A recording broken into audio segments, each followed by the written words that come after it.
Yo, what is up guys? Draco Sean here, back with another video, chapter 1168. Let's get straight into it. So, not much happened in this chapter. I do think we are approaching the end of Elbaf really soon.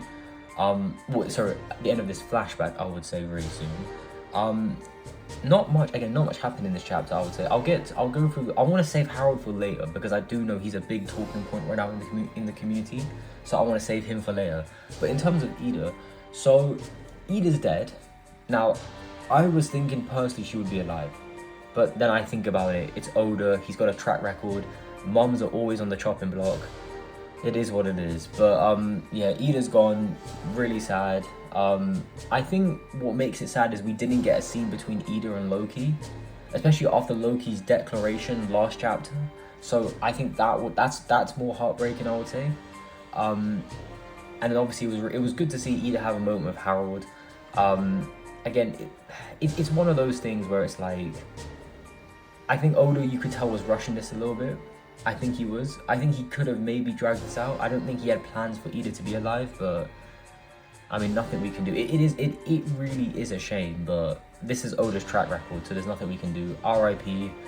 I think a lot of people love Ida. I like Ida as well. It's a damn shame she's gone. And yeah, I think, you know, it all goes downhill from here, I would say. But yeah, let's actually just talk about, because I don't think there's anything else to really talk about. Let's just talk about Harold for a minute, because Harold is a really polarizing figure in the community. Because a lot of people say he's a silly character, he's stupid, he's this, he's that. Now, I'm going to have to reread everything from this flashback again, because in order to get a better perspective of Harold. I actually think, I've said this, I think Harold is one of the best flashback characters we've had in a while. And when I think of royalty characters, including current and, you know, characters from the past as well. So I'm looking at Vivi's and Fisher type, oh not Fisher types, or Odohime, Neptune, Riku. I guess you can throw in Rebecca if you want to put it in there. Scarlet from Dressrosa as well. Obviously Shirahoshi. A lot of this, like those kind of royalty characters, I'll say. Even Momonosuke and Hiyori, Odin. I've looked at Harold for a minute. I think Harold is the most in-depth character Oda's written in a while. Obviously, I would say Garp, in terms of overall of One Piece, is the most in-depth character. I'm not gonna lie, I think Harold is definitely, if you told me Harold, in terms of just character depth, is in the top 10, I think you could easily make that argument. I think with Harold's story, it's so interesting because he's a man trying to change, and what I like about this chapter also is it does show that there is a reward for what he was doing.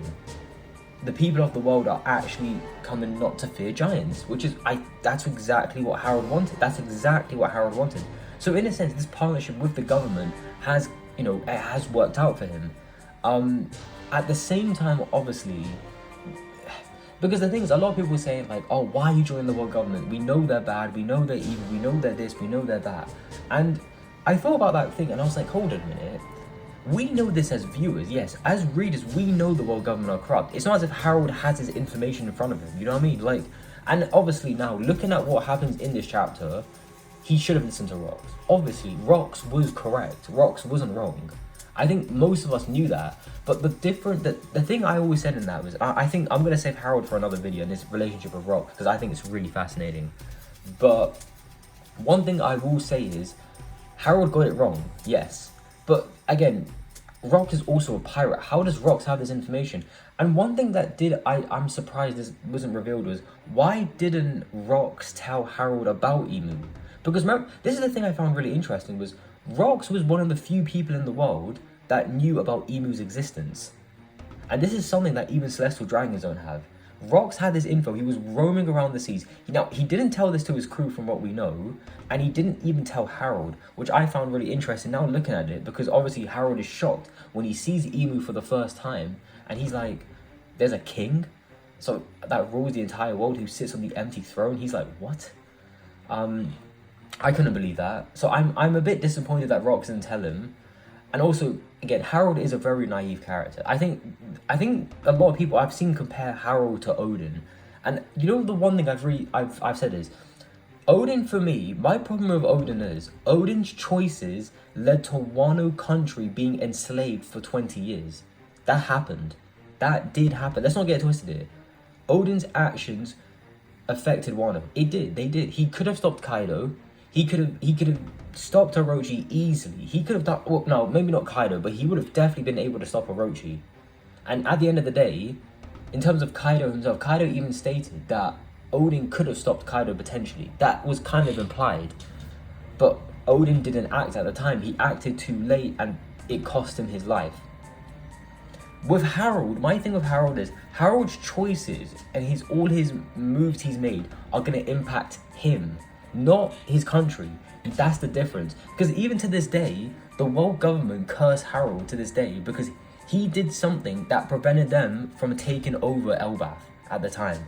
He did something that annoyed them. So Elbaf for the last 14 years has been generally okay. There's nothing wrong with Elbaf. It's been a peaceful country. Obviously now it's a bit chaos because, the God Knights are there and, the Straw Hats are there. Obviously everyone is there. But Elbaf itself hasn't been impacted by Harold's actions in terms of from a negative standpoint.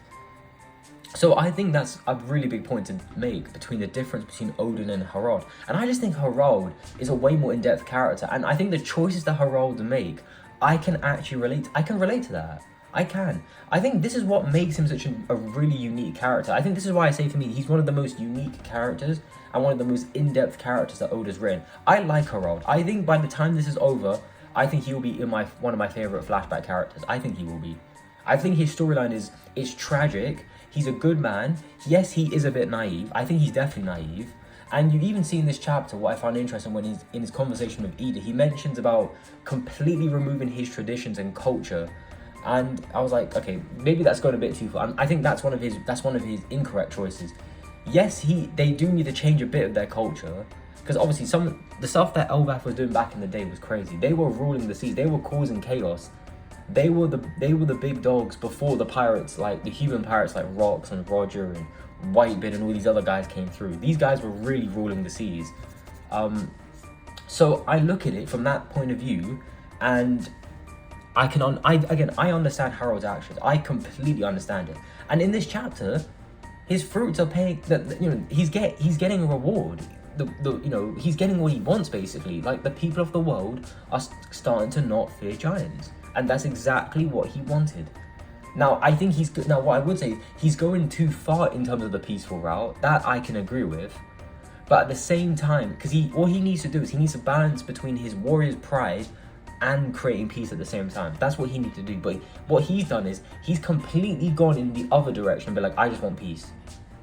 That's what he wants. But obviously, if he wants Marines, if there are some giants who do want to become warriors, he can make them, they can go to the Marines. Which he mentions the Emu in this chapter, and and also looking at Emu in this chapter, it just shows you how diabolical he is. I'm very interested to learn more about Emu as well, because I know a lot of people have been saying now, because we had Rox's reveal in this Elbaf flashback, I think Emu's reveal is going to come very soon. Now, I don't know if Emu even has a form at this point, because I don't even know what Emu is. Because this form that we could see of Emu could be Emu's actual form, but which is crazy. But I think there is a form beneath that for sure. I've seen a theory that Emu's a kid. Listen, that is very possible, but only time will tell. But yeah, I'm liking Harald. Now we now know we're gonna cut back to what happened in 1152 when we saw Loki and Geralt enter in the room. We saw the guards stabbing Harald. Now maybe Harald isn't gonna get Domi reversed. But yeah, I don't know. And also one thing that was mentioned as well, I completely forgot about this, was Shanks. So apparently Shanks abandoned a mission, and he was meant to be a full-fledged God Knight. But now, because he wasn't there, Harald became the God Knight in his place. Now, what was this mission he was talking about? Does this relate to the Nika fruit?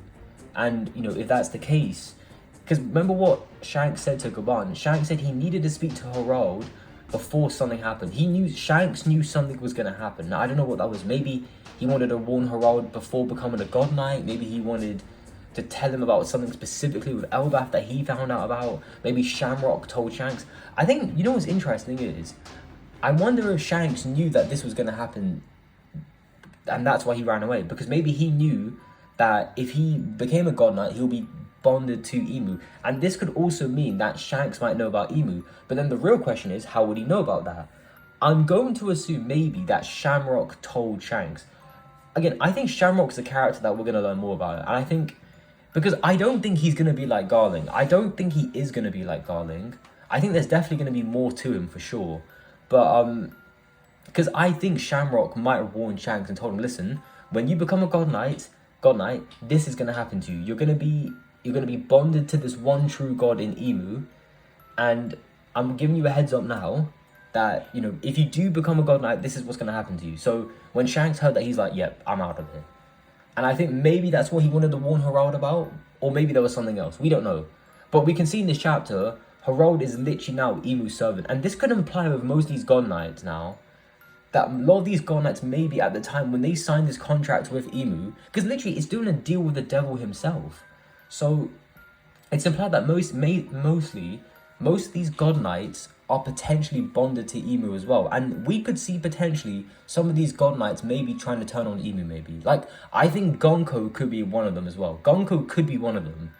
So, you know, we'll see how this all plays out. Because all the Celestial Dragons we've seen in terms of the Holy Knights, they've all been quite evil. So, you know, we'll see what happens with some of them. But, yeah, I think personally for me, this chapter now, I think we're going to see Harold fight Loki.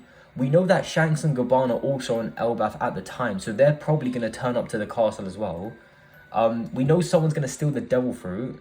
So I think this is all going to come into fruition, and we're going to find out what happens. But yeah, in terms of this chapter, I wanted to talk about Harold specifically, because I'm happy that he's getting something out of this. Obviously now what happens at the end of the chapter, looking at it from hindsight, because obviously as viewers, we know the world government are evil, but I don't think Harold has that information in front of him. Yes, there are hints in the story that the world government are evil from Harold's point of view, but those are just a couple of people.